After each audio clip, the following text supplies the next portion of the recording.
بعدين فوق في الحل ايه؟ مش عارف. ما تخرج تأمن عليه زبون نشوفه نحلله حتى لو بالإقرار. حاضر.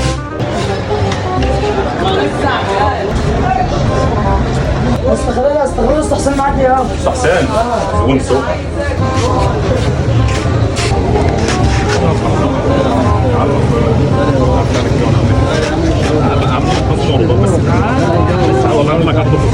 يا عمي تعالي يا عم خش احلق لك لك واعمل لك عروضات وخصومات بلاش واقفه حال.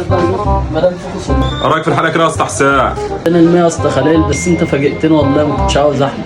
والله يا أستاذ حسين هي خدمة بقى، أنا حبيت أمشي الأمور كده وقلت أما أحلى لك على المشي عشان تروق عليا يعني. اروق عليك ايه؟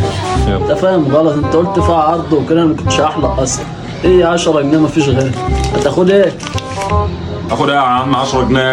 كنت عارف احسن يا أستاذ حسين اللي انت بتقوله دون يعني ازاي يعني؟ يعني مش عاجباك دي؟ لا يا أستاذ حسين ازاي؟ انا عايز ال 10 جنيه يا عم. نعم مش الا نعم معلش فضل ونعم. غسل كمان هتغسل؟ خد يا أستاذ حسين ما عادش تعدي من الشارع. والله تحلق كده الجاكيت بقى. كمان عايز الجاكيت؟